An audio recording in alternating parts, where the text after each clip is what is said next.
The slow टाइकिंग episode 54 की शुरुआत होती है तो हम सिलो टाइकिंग को देखते हैं जो कि होली सिटी के यंग मास्टर से कहता है कि लास्ट टाइम होली सिटी में एक फेक सिलो टाइकिंग मारा गया था और इसके पीछे दोनों क्लेन में से किसका हाथ है हमें इसके बारे में अभी पूरी जानकारी नहीं है।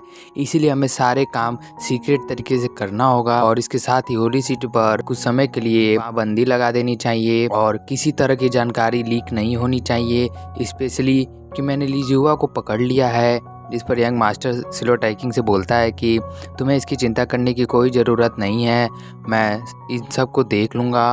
और वैसे भी हमने पिछले साल होली सिटी को 10 बार से भी ज़्यादा बार अच्छे से तलाशी ली थी, पर फिर भी हमें कोई भी होली सिटी में घुसपैठिया नहीं मिला। इसलिए मुझे ऐसा लगता है कि अब होली सिटी में कोई भी घुसपैठिया नहीं मौजूद होगा। जिस पर सिलो टाइकिंग कहता है ठीक है। जिसके बाद सिलो टाइकिंग अपना प्लान यंग मास्टर को बताता है कि जब हम अपने टीम को लीड कर रहे होंगे उन्हें हम ये नहीं बताएंगे कि हमें कहाँ जाना है, बस हम उन्हें एक प्लेस से दूसरे प्लेस ले जाएंगे और उनसे ये कहेंगे कि हम बीस्ट को मारने के लिए जा रहे हैं, पर हमारा असली मकसद कुछ और होगा। और इसी तरह करते करते हम अपने मेन जगह पर पहुंच जाएंगे, किसी को पता भी नहीं चलेगा। पर वहां पर पहुंचने के बाद मुझे आपका एक सब्स्टिट्यूट चाहिए जो कि बस ज़रूरत के समय पर दिखे और जिसे दूर से देखकर भी कोई भी बता दे कि वह आप हो। जिसके बाद हमारा व्यू चेंज होता है और हम सिलो टाइकिंग को जंगलों के अंदर जाते हुए देखते हैं, जिसके सामने जेनुई चन्यान और उसके साथी होते हैं। जहाँ जेनुई चन्यान का सोल्जर उससे बोलता है कि पेट्रियाज क्यों ना हम सिलो टाइकिंग के साथ एक फाइट करते हैं ताकि हम अपने गोल्डन क्रो को वापस ले सकें। जिस पर इसका दूसरा सोल्जर कहता है कि हाँ पेट्रियाज ये ठीक कह रहा है, क्योंकि सिलो टाइकिंग सिर्फ आपके गोल्डन क्रो स्पीयर पर डिपेंड है। जिस पर जेनुई चन्यान उन सबको चुप कराकर सिलो टाइकिंग की ओर आगे बढ़ जाता है। जिस पर सिलो टाइकिंग बोलता है कि तुम फिर से आ गए। तब जेनुई चन्यान बोलता है कि क्या तुम मुझे फिर से रोकना चाहते हो। जिस पर सिलो टाइकिंग बोलता है कि मैं यहाँ पर फालतू की बकवास करने नहीं आया हूँ, मैं यहाँ पर तुम्हें रोकने के लिए आया हूँ और ये पिछली बार जैसा नहीं होगा। तब जेनुई चन्यान बोलता है कि तुम मुझे गोल्डन क्रो स्पीयर से डराने की कोशिश मत करो। जिस पर सिलो टाइकिंग बोलता है कि क्या इसका मतलब मैं इस काम में सफल हो गया। इस पर हम देखते हैं कि जेनुई चन्यान के सोल्जर्स बहुत गुस्सा हो जाते हैं। जिस पर सिलो टाइकिंग बोलता है कि पेटिया जेनबू क्यों ना हम एक शर्त लगाते हैं। जिस पर जेनुई चन्यान बोलता है ठीक है तो बताओ तुम्हारी क्या शर्त है। जिस पर सिलो टाइकिंग बोलता है कि हम एक फेयर फाइट करेंगे और मैं इस फाइट में गोल्डन क्रो स्पीयर का यूज़ नहीं करूँगा। अगर मैं हार गया तो मैं गोल्डन क्रो स्पीयर तुम्हें दे दूंगा, पर अगर मैं जीत गया तो मैं चाहता हूँ कि आप मेरे लिए एक फेवर करें। जिस पर जेनुई चन्यान सिलो टाइकिंग से पूछता है कि क्या तुम सच में गोल्डन क्रो स्पीयर का यूज़ नहीं करोगे, सिर्फ तुम और मैं एक फेयर फाइट करेंगे। जिस पर सिलो टाइकिंग अपने सिर को हाँ में हिलाते हुए जवाब देता है। तब जेनुई चन्यान बोलता है कि तुम जानते हो कि तुम मुझे नहीं हरा सकते, पर फिर भी तुम ऐसा क्यों करना चाहते हो। जिस पर सिलो टाइकिंग बोलता है कि ऐसा किसने कहा कि मैं तुम्हें नहीं हरा सकता। जिस पर जेनुई चन्यान बोलता है कि क्या तुमने किसी मार्शल गॉड स्किल की प्रैक्टिस की है। जिस पर सिलो टाइकिंग जेनुई चन्यान से बोलता है कि क्या तुम्हें फाइट करने की हिम्मत नहीं है।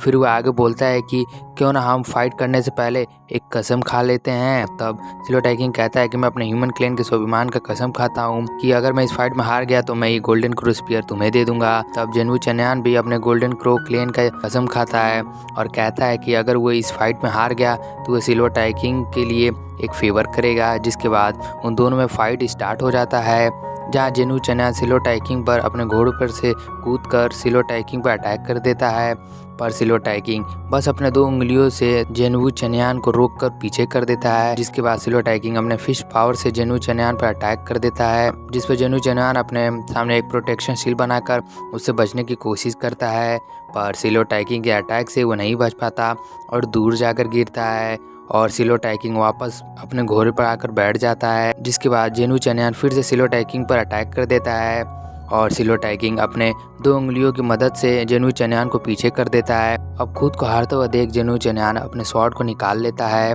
और अपने स्वॉर्ड की मदद से किसी स्किल का यूज़ कर सिलो टाइकिंग पर अटैक कर देता है। जिसके अटैक को सिलो टाइकिंग को डॉज करने में बहुत दिक्कत हो रहा था, पर सिलो टाइकिंग उसके अटैक को डॉज कर लेता है और अपने मन में सोचता है कि जेनुई चन्यान सच में लीजुआ से बहुत ज़्यादा पावरफुल है।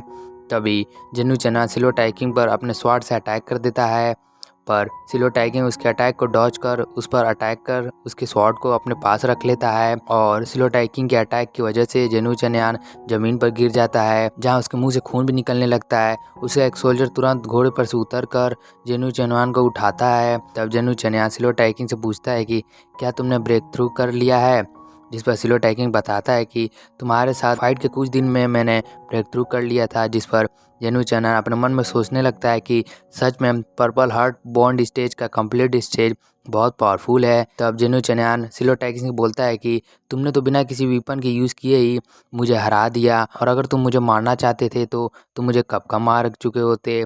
तब सिलो टाइकिंग हंसते हुए उसके तलवार को उसे वापस कर देता है और जेनु चनयान से कहता है क्या तुम हार मानते हो या नहीं, तो फिर हम फाइट कर सकते हैं। तब जेनु चनयान का सोल्जर कहता है कि पैट्रियाज क्यों ना हम मिलकर इस सिलो टाइकिंग को हरा दें, जिस पर जेनु चनयान उसे चुप कराकर सिलो टाइकिंग से कहता है कि मैंने अपने हार को स्वीकार कर लिया है। तब सिलो टाइकिंग बोलता है तो ठीक है, अब शर्त के मुताबिक तुम्हें मेरी एक बात माननी होगी, मैं बस चाहता हूँ कि तुम ह्यूमंस की तरफ से फाइट करो। जिस पर जेनु चनयान बोलता है कि क्या तुम्हें इस बात का डर नहीं है कि मैं बाद में डीमंस के साथ मिल जाऊंगा और ह्यूमंस को खत्म करने में डीमंस की मदद करूंगा। जिस पर सिलो टाइकिंग बोलता है हाँ मुझे इसके बारे में मालूम है। जिस पर जेनु चनयान बोलता है कि पर तुम इसके बावजूद भी तुम ये सब मेरे से करने को कह रहे हो। जिस पर सिलो टाइकिंग बोलता है कि मैं जानता हूँ कि तुम कोई अच्छी चॉइस चूज करोगे, क्योंकि तुम जानते हो कि तुम्हारे बिना मैंने अकेले इलीजुआ को पकड़ा है और अब तो गोल्डन एकेडमी भी किसी भी खतरे में नहीं है। और सोचो अगर मैं भी इस चीज में शामिल हो जाऊं, पर अगर तुमने सच में धोखा देने की कोशिश की तो मैं तुम्हें पहले ही बता दूं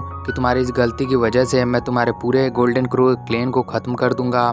जिस पर जेनु चनयान बोलता है कि मैं मानता हूँ कि तुम मेरे क्लेन को खत्म करने के काबिल हो, पर तुम्हें इस बात का डर नहीं है जब डीमंस और वारमॉन्गर्स क्लेन के मार्शल गॉड वापस आएंगे तो वे भी ह्यूमंस के साथ ऐसा ही करेंगे। जिस पर सिलो टाइकिंग बोलता है कि तुम्हें इसकी चिंता करने की कोई ज़रूरत नहीं है, अगर वो वापस भी आ गए तो कुछ नहीं बदलेगा। मैं जानता हूँ कि तुम मेरा भरोसा नहीं करोगे, फिर भी मैं सिलो टाइकिंग तुम्हारे गोल्डन क्रो क्लेन को ह्यूमन क्लेन का एक सब ऑर्डिनेट बनने की अनुमति देता हूँ और तुम लोग को ह्यूमन क्लेन में रहने के लिए जगह भी मिलेगा। और अगर तुम ह्यूमंस के साथ मिलकर वारमंगर और डीमंस को जितना ज़्यादा हर्ट करोगे या फिर उन्हें पूरा ही खत्म कर डालोगे तो तुम्हारी रहने की जगह भी बढ़ा दी जाएगी। और अगर चाहो तो तुम अपने लोगों के साथ इसके बारे में डिस्कशन कर सकते हो। तभी जेनु चनयान के पास में खड़ा एक सोल्जर उससे कहता है कि पैट्रियाज एक बहुत ज़रूरी बात यह है कि सिलो टाइकिंग अभी 20 साल कभी नहीं हुआ है, पर ये बहुत पावरफुल हो गया है और इसने पर्पल हार्ट बॉन्ड स्टेज के कंप्लीट स्टेज को भी हासिल कर लिया है। जिसे सुनकर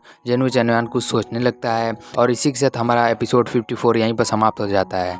दोस्तों अगर आप हमारे चैनल पर नए हैं तो प्लीज़ चैनल को सब्सक्राइब और वीडियो को लाइक कर दीजिएगा। तब तक के लिए मिलते हैं नेक्स्ट एपिसोड में, तब तक के लिए सायोनारा।